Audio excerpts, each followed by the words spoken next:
Erica has been a master gardener since 2010, and she has done 6 vegetable presentations as a master gardener. Erica has been a vegetable gardener for 50 years, and she has a wonderful gardening blog.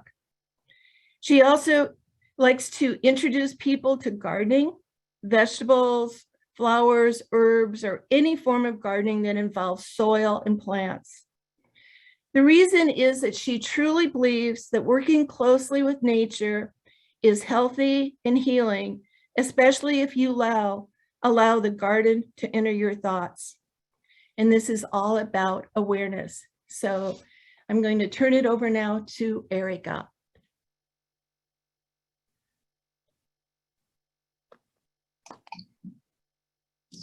Share screen? Yes. You ready? Okay, and then here? Yep. And from beginning? Start video. I don't have a video. Nope. You're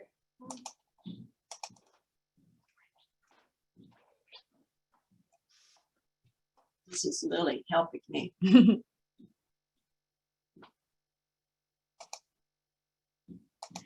Erica, go to slide. All right. Okay. You guys see that? Or can you just see the video with her? It looks good, guys. We've got it. It's great. Thank you. Can I get my video off there? I don't know how. Okay. Oh.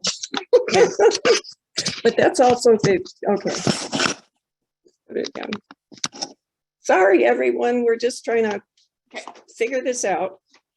Okay. This vegetable presentation is about basic vegetable gardening. And it's for people who have never gardened before or who have attempted vegetable gardening without much success. I would like to assure you that there is no magic involved in vegetable gardening, and it really doesn't take a high level of skill.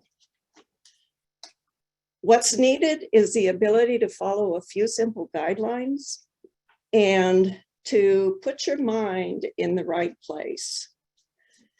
This first year, your expectation should be high, but you should also be ready for some hitches. That's going to be inevitable. That happens to everyone, experienced gardeners and brand new gardeners alike. What happens is that things go wrong and brand new gardeners think that they have caused these problems. And that isn't so usually. Experienced gardeners have problems every year. So some years, you know, the weather doesn't work for you. You get too much rain. Some years you get, you know, an invasion of certain bugs or something. Some years, maybe the seeds are not very good. So here's the thing. Experienced gardeners are always ready to try again. So be ready for whatever comes your way and resolve to try again next year. Okay, here's guideline 1, and this is probably the most important guideline, and that is that you have to have 6 to 8 hours of sun a day. And that's continuous sun. It's not like 3 hours in the morning and then, you know, 3 hours again in the afternoon. That's continuous sun a day. Which means that you need to find a place to put your garden. So where should your garden go? Well, your job is to look around your yard and find a spot that gets 6 to 8 hours of sun. Watch different potential spots throughout the day to make sure that these spots are getting the sun you need.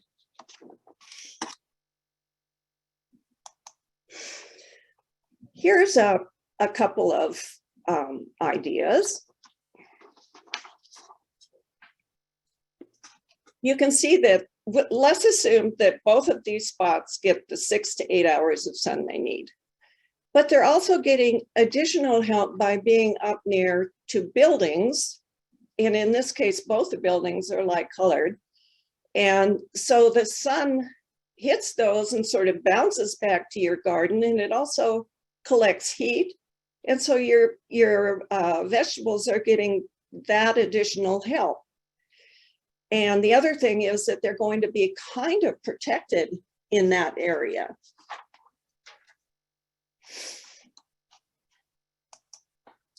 Here's another idea. This is a masonry wall. Now this could be a cottage block, building block, or stone. This type of material soaks in heat all day long and then gives it off into the night, so your garden gets that additional heat.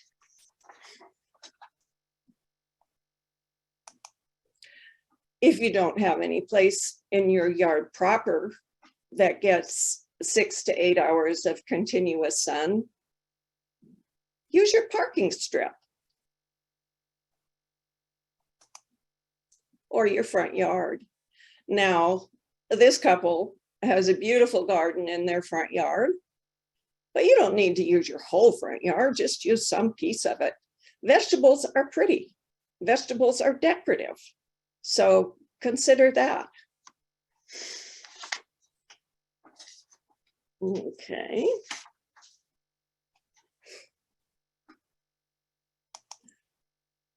In your hunt for a place that gets 6 to 8 hours of continuous sun a day, don't forget your patio or your deck.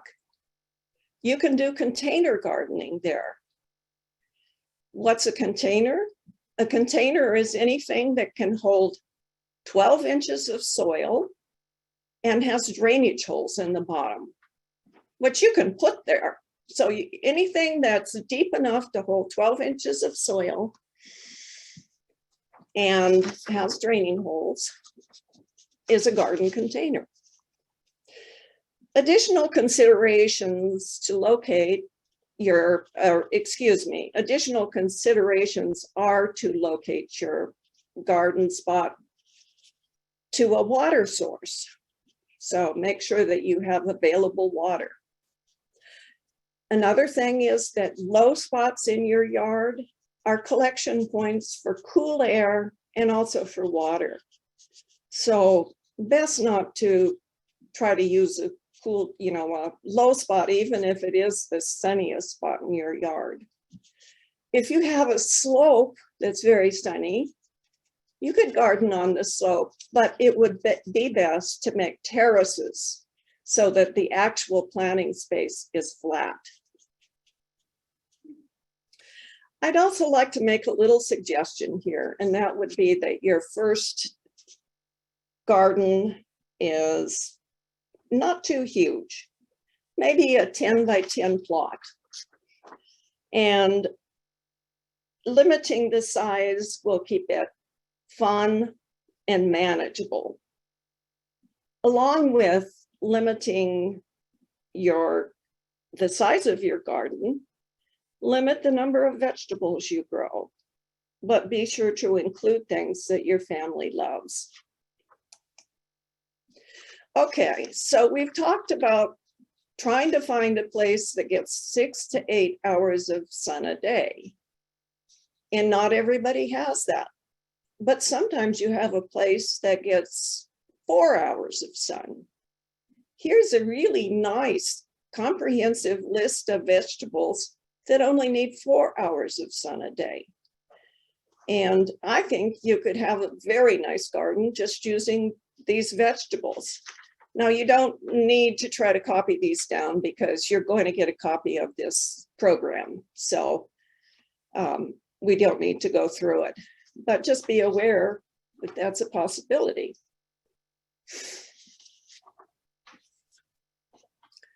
But if you can't find a spot anywhere that gets enough sun, even 4 hours, you can come and garden with us.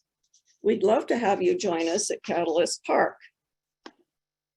We have beds for community gardeners, and these are some pictures of Catalyst Park, and then you see here a nice picture of my thumb. So I'm going to show you a couple of pictures of Catalyst Park, and look at our beautiful tomatoes that we had last year, just heaps of them. Okay, more pictures of Catalyst Park. And right here in the front, the upper left, you can see a garden box. I'm going to show you a garden box in a minute, but I just want you to know that's a community garden box right there. This is a picture of the whole garden taken from above. And then I'm really very proud of this lower right hand picture. This was produce that we picked in one morning at Catalyst. And this produce goes to Saints Pantry, a food bank in town. And this year, we gave the food bank 2,500 pounds of fresh, beautiful vegetables. Here we are at the community beds. We have garden boxes in several different sizes. We have 4x8s, 4x12s, and then this year we added stock tanks. The beds range in height from 12 inches to 32 inches, and I believe 32 inches is the height of the stock tank. And you can sort of see in the back, let me get my little pointer here. You can sort of see right here, this high bed, and there's one there, and there's one there, and there's one there. So we have a number of beds that are tall, where you don't have to bend over to garden. And eventually, I think all of our beds are going to be like that. And we have one ADA bed that somebody could actually work in from a sitting position. And that's new this year. Here's the contact information. And actually, we're very soon going to be sending out announcements about renting beds. But the fee is very nominal. And what you get for the fee is some really great soil, and you get water, and then you get the help of master gardeners who are in and out of the garden throughout the summer. Guideline 2 is good soil.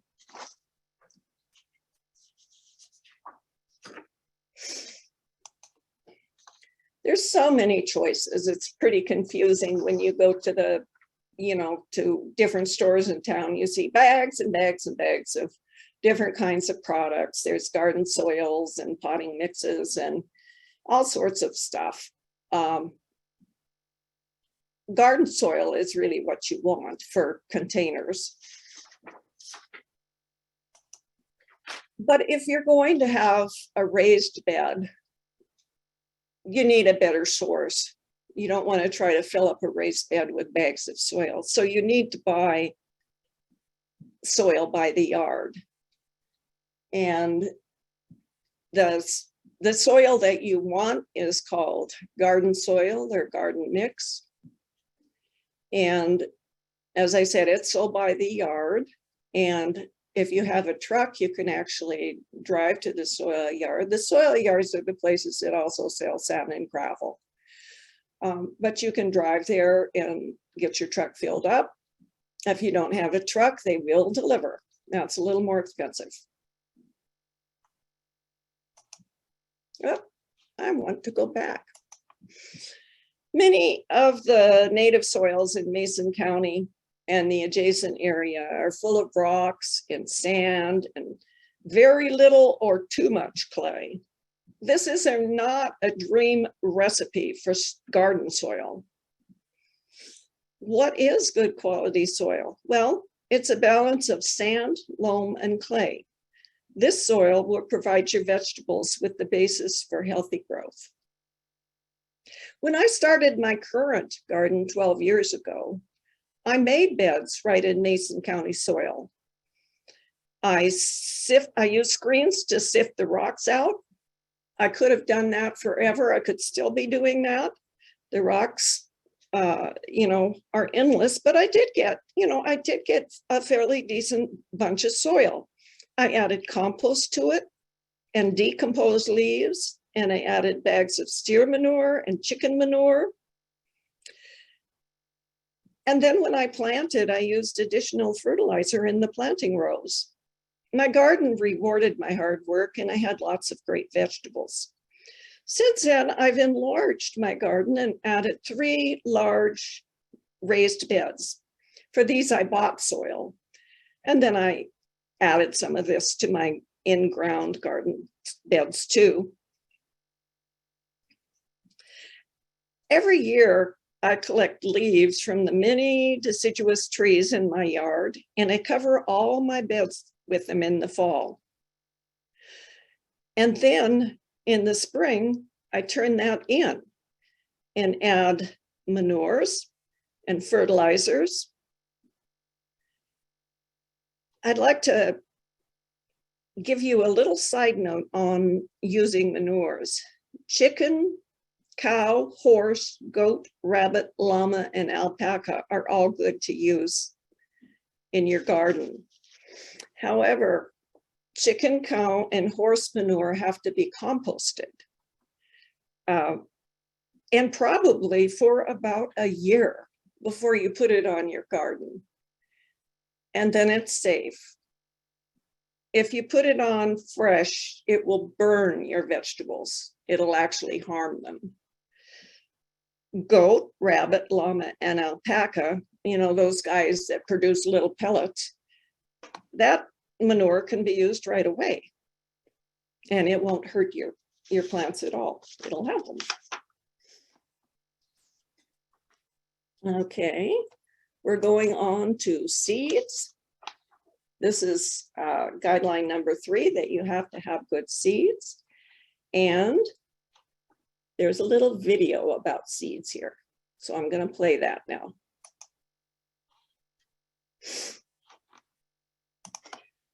To successfully grow things, you need to know your climate. Climate determines what will grow in an area. We are in climate zone 8, a moderate climate that doesn't get too hot in the summer or too cold in the winter. Generally speaking, when you buy seeds locally, they will be varieties that grow well in our climate. But if you're buying from a national seed company, then you need to be aware that they will show vegetables and fruits that really don't do well here. We can grow melons, we can grow okra, we can grow cantaloupe, but honestly, they don't thrive here. What we do grow really well is lettuce and carrots and beets and cabbage and many, many other vegetables. I thought you should know some of the things that you can find out from seed packets and why I sort of stress that it's a good idea to read them. First of all, let's start off with the fact that they'll tell you what year the seed was packed, and these are fresh, they're for 2022. They'll tell you whether the seed is organic, you can see that symbol there, and then also whether it is non-GMO or genetically modified. So you can see that these seeds haven't been genetically modified and they're organic. One of the things that you get is a verbal description. Now, if you read this before you buy your plants or your seed, you'll find out whether that is a plant that's going to be right for you. If you find out that you're buying a plant that's going to get too big for the space you have, then it's not the right plant for you. But probably most importantly, you're going to get information on how to plant the seed. And here, it tells you to, let's find a better one here. this one tells you that you need to sow the seed outside 1 or 2 weeks after your average last frost date and when the soil temperature has reached at least 60 degrees. And I will soon give you a chart that will show you this, what soil temperature to plant each seed at, each type of seed at. Okay, the days to emergence, that's, you know, when after the seed germinates and then it sticks its head above the ground, 5 to 10 in this case. How deep do you plant the seed? 1/4 inch. How do you space them? It says to sow them in groups of 3 every 24 to 36 inches. And then it says thinning. When the plant is 2 inches tall, you go back to your group of 3 and you take 2 of them out because you're going to select the strongest plant and leave that one. Okay. Another thing you might want to know about a seed is if it's called an heirloom, like this is a black Krim tomato, and that is an heirloom variety. Heirloom seed can be collected at the end of the season, and then you can plant it again the next year. You can't do that with hybridized vegetables or flowers or anything, because you won't get a true copy of the parent. But if it's an heirloom, you will get a true copy of the parent. So those are a few of the things that you might want to look for when you buy seeds.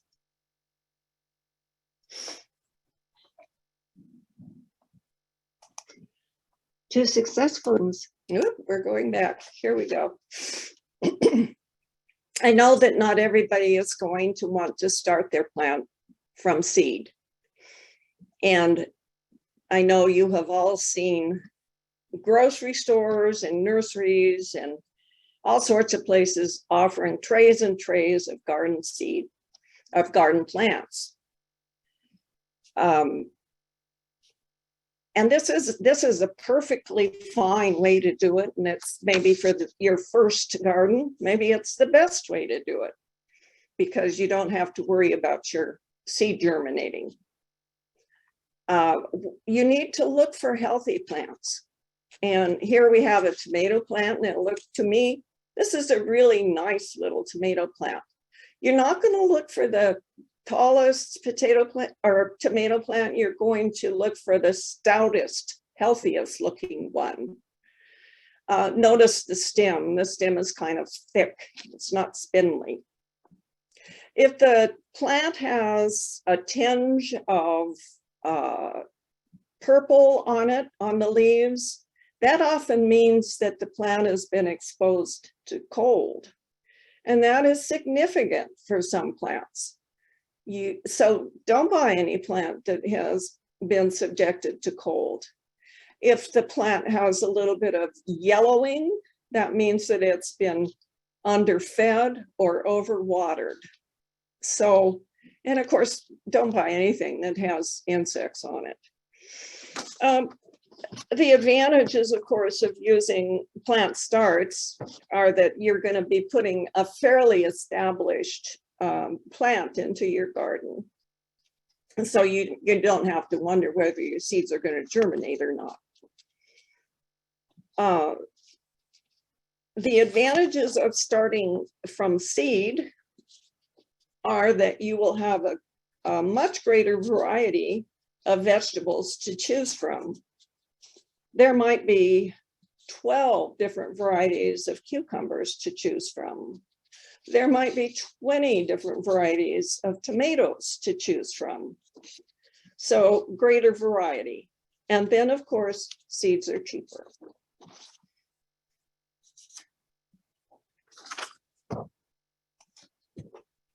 Here is a very useful tool. These are this different versions of the same thing. They're soil thermometers. The temperature of the soil is what determines when you can plant a vegetable. And this pertains more, perhaps more to seeds than to established plants. I'm going to, well, the chart below, you're going to have to, copy this down. This is not a hot link. And go to this, and you will have 2 pages. The first page is going to show you the minimum, optimum, and maximum temperatures for planting various seeds at.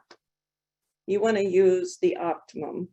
You don't want to start your seeds at a minimum temperature and then wait and wait and wait for them to germinate, because the soil is really not that warm.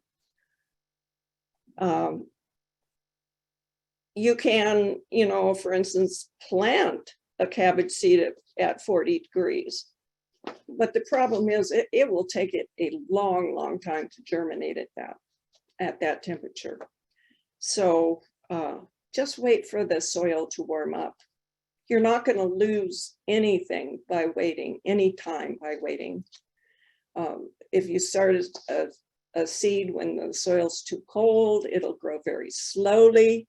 If you start it when the soil has warmed up, it'll come up very quickly. So you don't lose anything by waiting for the soil to warm up. It's just a better idea. So do copy this down and then download the 2-page chart and use it when you're going to get ready to plant your seeds. And then here's just a little tip. You can see on the left, this is soil that this person has picked up and squeezed into a ball. If you can do that with your soil, the soil is too wet.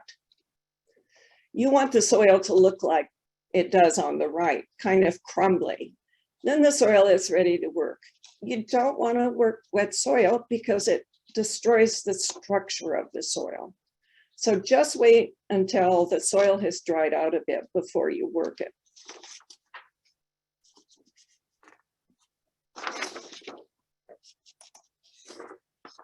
Here's a little 10 by 10 garden. And the garden rows are going north and south. And that is sort of the recommended direction for running your rows, north and south. It's the direction that allows the greatest amount of sunlight on all of your plants. If you have tall things, you plant them on the north side. Now here, I've planted peas along this south side. Now, just told you that you should run your rows north and south, but we're making an exception here for these peas at the north end of the garden. Peas or beans could be planted down here. And then what that does is it's going to create a little bit of shade for leafy greens. Leafy greens, if you remember back to the list of 15 vegetables that will grow in 4 hours, leafy greens are represented on there. And so here we have in this first area, we have lettuce, and then we have kale, Swiss chard, and spinach. So ideally what's happening here is that our beans are casting a little bit of shade, and that shade is giving the leafy greens the shade that they would like. The second thing here is that we put cabbage up here, and I'm thinking that because this is probably a 2-foot area, and down here we probably got another 2-foot area, and this was a 10-foot garden. So this is just about a 6-foot row in here, not a whole lot of space.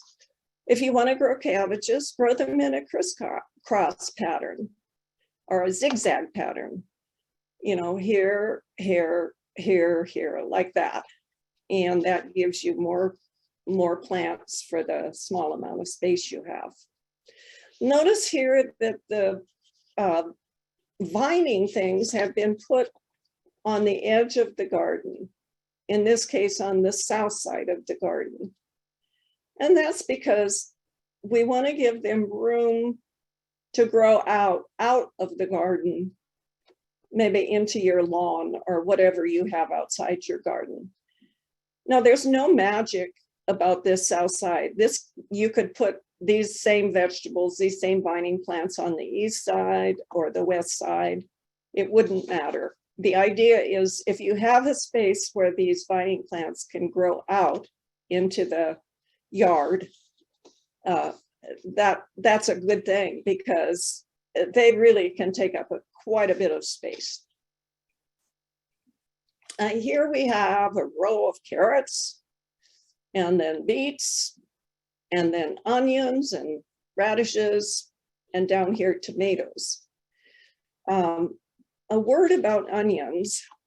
Onions are, you don't generally, there are seed onions, but what you want is called onion sets. They're like tiny little onions, and that's what you plant. They also come in a different form. They come in a little bundle that looks like a little grass bundle with little white stems on it. And you can use either one of these, but I prefer the little onion, the onion sets. I don't know, just better luck with those. So that's how you plant onions.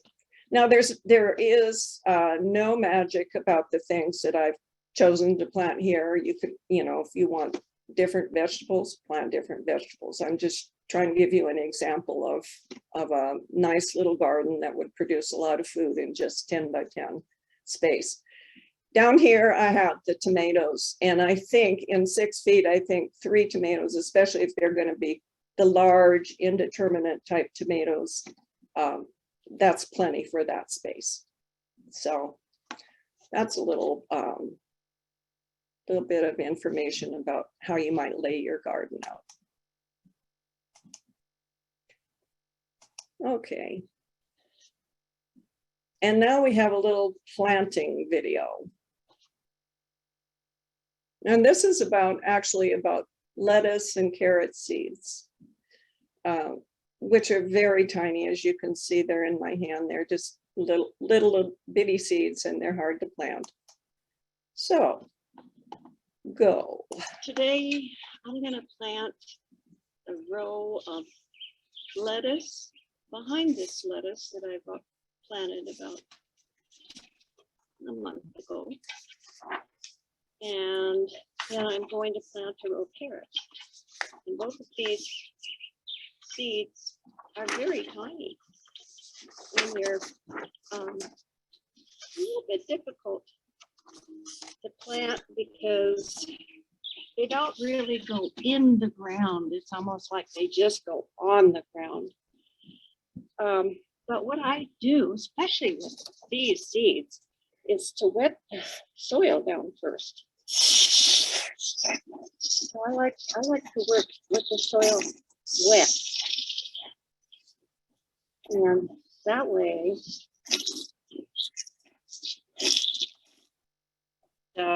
you don't have to water it afterwards at all until tomorrow. So I think I'm going to put the lettuce in first. And I only have part of a package of seed here kind of left over. So what I'm going to do is just, I'm going to kind of make a little divot here so that I know where I'm planting. And I'll try not to step on the other plants that are behind me. And this is where I'm going to plant them. And then I'm going to take the seeds and I'm just going to sprinkle like this. And they're going to be way too thick. And that's just about the only way to plant a carrot seed because they're so little. Okay, so I think I'm going to get the whole row here.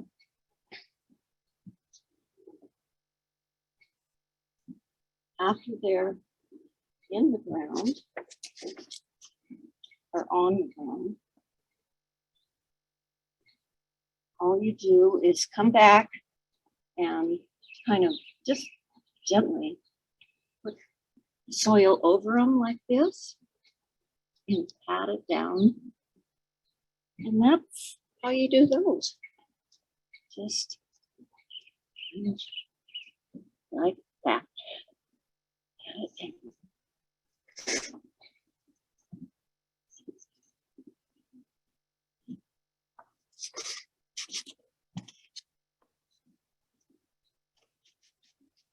Okay.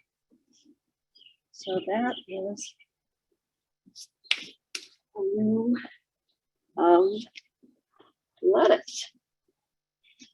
Now I have some carrot seed, and you'll see that the carrot seed is also just tiny.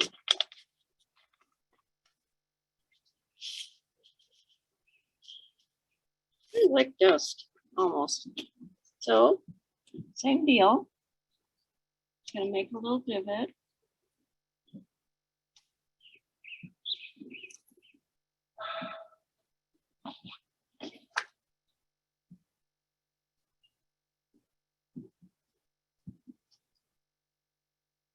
And then sprinkle the seed.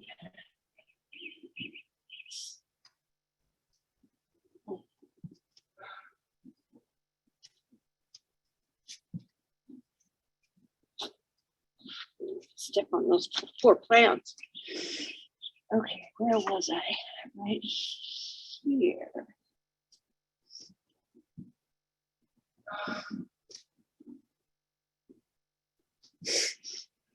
And same thing, just kind of put a little soil over them and then pat it down.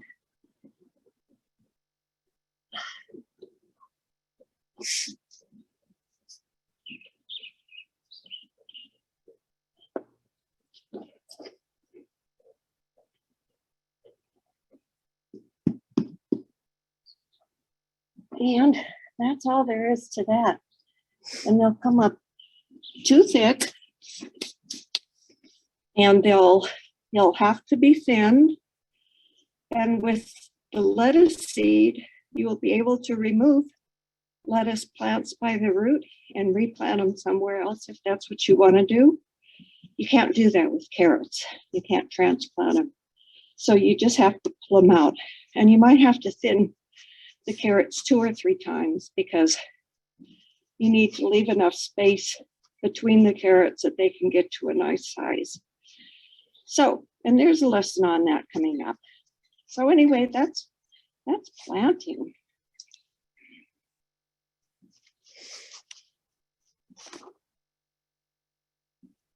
Today, I'm going to plant a roof. Okay. I'm going to talk about a couple of different ways to plant. One is called succession planting, and it's very useful, especially in a small garden, especially in a garden where you're not planning on preserving vegetables and, you know, freezing or canning, but just using vegetables fresh from the garden. In succession planting, you plant a small row of something in here. In this case, in the picture, you see 2 small rows of, I don't know what it is, lettuce or spinach or something. So when those plants are up and they're ready to use, then you plant a couple more rows. And the benefit of doing this is that you're never overwhelmed with too much of whatever it is, too much lettuce, too much spinach at one point. And your vegetables will always be very fresh. And fresh vegetables are the healthiest vegetables. So it's, I think, a very nice way to plant in a small garden in particular. Every time you replant, you should add a little bit of fertilizer to the ground. This type of planting works best with plants that mature quickly. So that's all of the leafy greens and beets, radishes, carrots maybe. So nice way to plant. Here's a square foot garden. This is another idea. The concept here is that the soil, it's sort of super enriched. So say, I don't know, this is a fairly small bed, but say you were going to add a bag of chicken manure to it. You know, that would be the normal amount you might add. In this type of bed, you would add even more, maybe add a bag and a half. Okay, you know, then work that into the soil and then put the grid, the grid that divides the space into 1 foot squares. And then because you have super enriched the soil, you can plant each square very thickly. And you put one type of vegetable in each square. And this is a way of getting a lot of produce out of a small area. Now, if you're a quilter, maybe you'll really enjoy making your first vegetable quilt.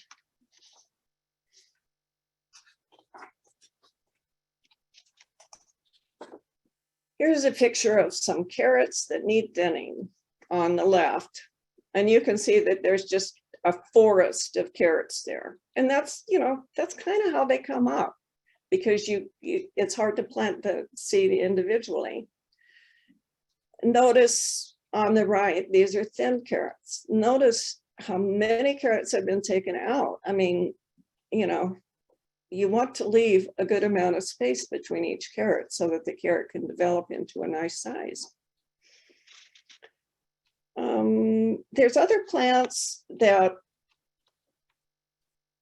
well, of course, lettuce needs to be thinned, and I did explain earlier that you can actually dig those plants out and replant them in another spot in your garden. If you plan ahead, you could have a spot ready for them to transplant those lettuce plants into. Another thing is that some seed, like Swiss chard and beets, are really capsule seeds. That is, that the thing that looks like a seed in your hand is actually a capsule containing about 5 seeds.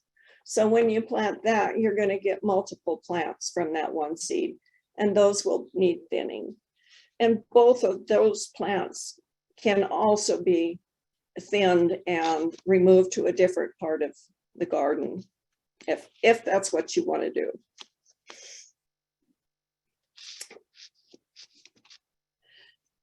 Okay, you just remove plants until the spacing is correct, and you can check your garden seed packet to see what the recommended spacing between the plants is.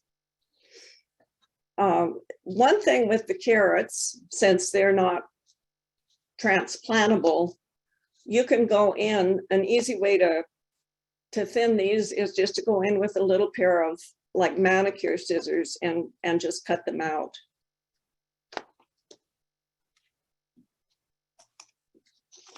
Okay. You're gonna have pests. That's inevitable. We all know about slugs in the Northwest, but they're really not that hard to control.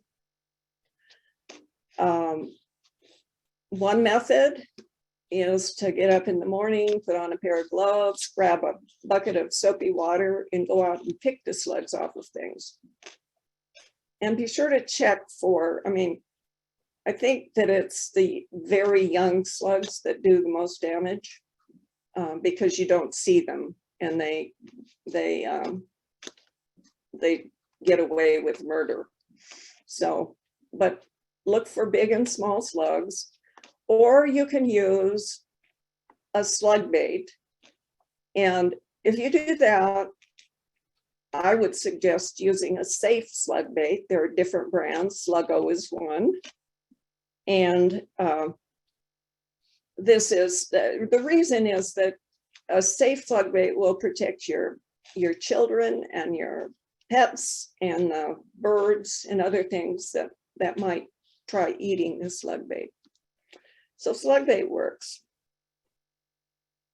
Over here, we have aphids. Aphids show up on the underside of leaves. And you almost always get aphids. The way you get rid of aphids is to take a pretty good stream of water from your hose and spray them off. Remember, they're on the underside of the leaves. You kind of pick the leaf up and spray it off, and those aphids fall to the ground and they die there. Here's some other problems that we have. You know, that beautiful white butterfly that you see flying around in your garden and in your yard is called a cabbage butterfly. And the cabbage butterfly as a butterfly is actually a pollinator. So you can't say that they're just evil or bad. They do pollination, but they do also lay eggs on your cabbage and your kale, broccoli, those plants. And the eggs hatch to these great big hungry green worms. And I'm going to talk about ways to avoid getting these in just a second. Down here you see flea beetles. Flea beetles are tiny little hard-shell beetles. And you see them on potatoes and beans and greens and different leaves throughout your garden. In my personal experience, the plant is usually not too harmed by these beetles. It doesn't seem to even be slowed down. It just sort of outgrows them. So you could try wiping them off if you're concerned that they're getting out of hand. Or you could just leave them and let Mother Nature take care of the problem. You might notice that I'm not advocating for using insecticide on any of the insects. And that's because our pollinators are in danger, and we just really have to do everything we can to protect them. So I used to say, as a last resort, go ahead and use a safe insecticide like Safer Soap, but I don't even suggest that anymore. I think it's best to try to deal with them in mechanical ways. And of course, moles. Moles are make tunnels through the ground. And if they get into your garden or your flower bed, they can tunnel right under a plant, and then the plant root is hanging in space inside the mole tunnel, and it will wilt on top. And you'll look at it, you probably think it needs watering, and you water it, and that doesn't help. But you can go over and step around it and push the dirt back down around the roots. Moles have really large territories, and they're solitary animals. So sometimes people see a pasture or a lawn that's just full of mole holes and the dirt hills that they make, and they think that they have just a terrible infestation of moles, but you probably actually only have one mole there. However, that's no particular comfort because they're making a mess. I just want you to notice the URL up here above the mole picture. I suggest that you go, I don't know what I did. Go back. I just, well, what did I do? I hit something with my hand and, Erica, go Yeah. to the slideshow again. See okay, what's the slideshow. Go to slideshow. okay, I'm On looking. the upper bar, go to the upper bar where it goes file, home, insert design, transitions. Okay, you're at picture format. Go to the left slideshow, click on it. Now go over to from There we current go. slide. Okay, perfect. Sorry, my hand just hit something and it did that. Okay, so, if you want to find out how you can deal with molds, you can go to this website, Washington State Fish and Wildlife. And I can tell you that there is one type of trap, and that's a body clenching trap that's illegal. There are other types of traps that you can use. And I would prefer not to try to suggest, or recommend any of them. Just go to this site and see what you can find. Okay. Now, we talked about all these insects getting on your plant. These two products are what people use, what I use to keep insects off of plants. On the left, you see nylon netting, and that's sold by the yard at fabric stores. And probably, I would imagine that garden centers are selling it now too, because it's become such a popular garden product. On the right is a garden cloth, and it's a woven cloth that allows sun and water to penetrate it.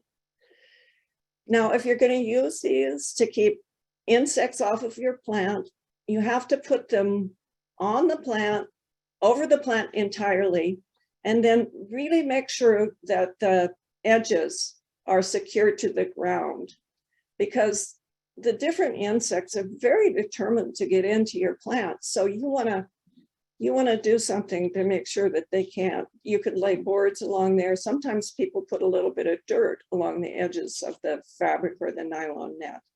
But these will help to keep insects off of your plant. Now, an important thing here is that you cannot use covers on plants that have to be pollinated. And basically that would be tomatoes and then your squashes. Those plants have to be pollinated, and you can't, if you put these coverings over them, obviously you're gonna exclude the pollinators along with the bad bugs. So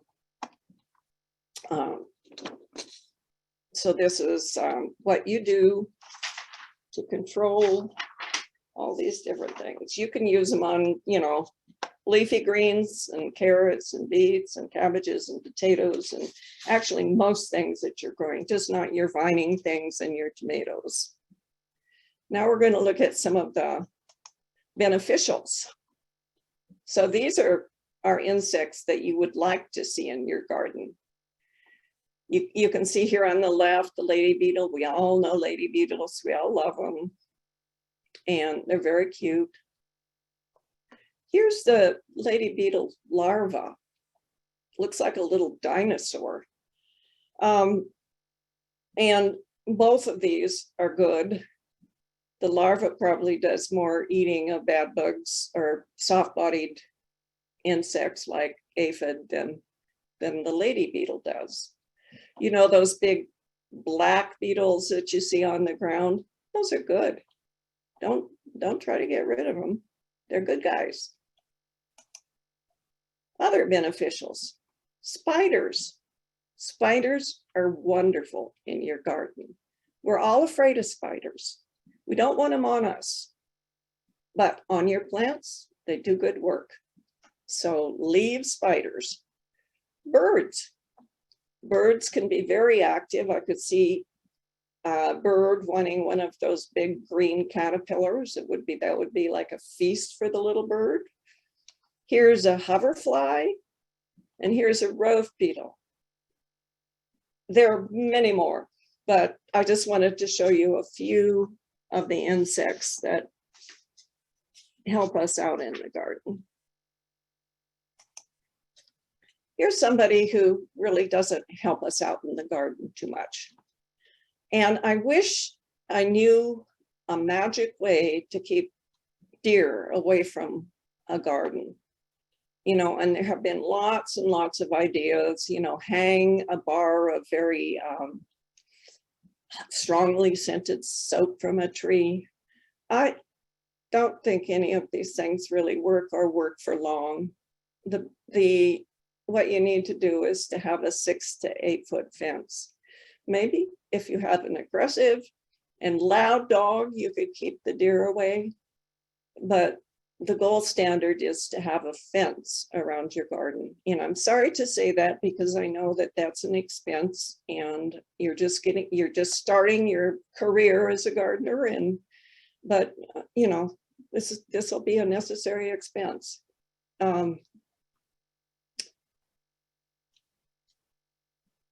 If you absolutely can't put a fence up, you might get away with just covering your vegetables with the nylon netting or remay, and that may keep the deer away. I can't guarantee it, but it's worth a try.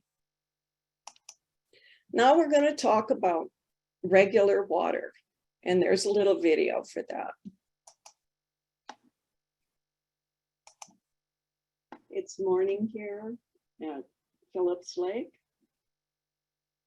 and I'm watering cabbages. I'm going to kind of soak the ground around them and kind of pool the water around them and let it soak in, and then come back and water a second time. It's good if you can keep water off the leaves. That isn't always possible, especially when the plants are little, but it's kind of a good idea. So anyway, looks like cabbages are watered.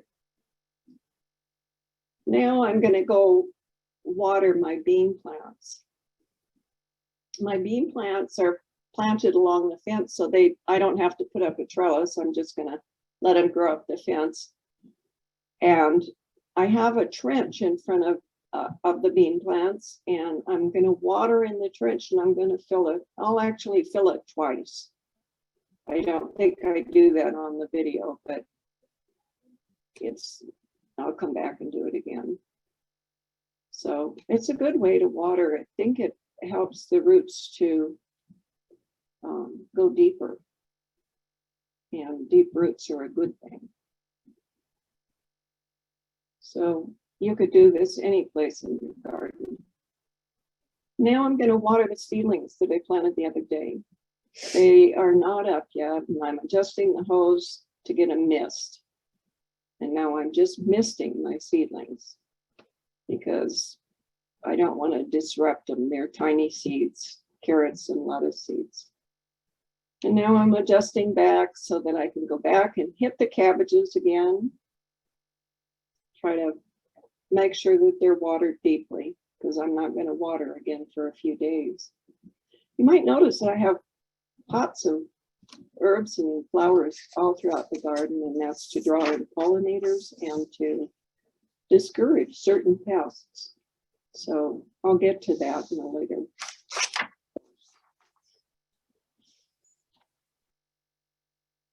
So now I'm putting out a drip hose. I cannot efficiently use a drip hose in my garden because I garden on a lot that's across the street from where I live, and there's no well on this lot, so I have to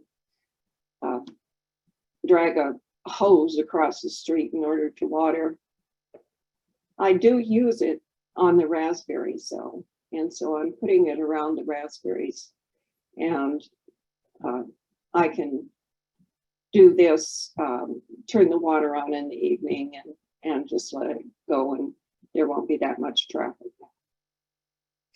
Here we are, we're getting ready to test the soil to see how deep the water went. Now here's a dry hole. You know, the top looked wet, but it was dry underneath. Here's where I watered more deeply. It's nice and damp. That's all for now. Thanks for watching.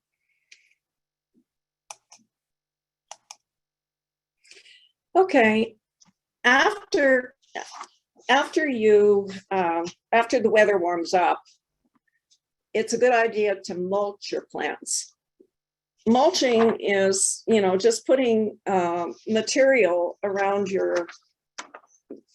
each plant.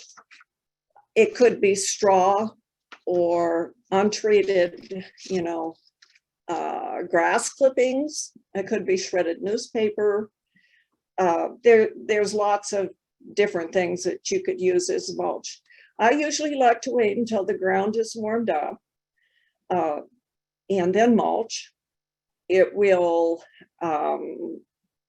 help to hold moisture in the soil.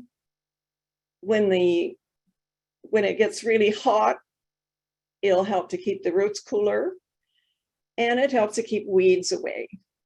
Now, one thing about putting mulch down is that it will attract slugs. So be sure to put slug bait underneath it before you put it down.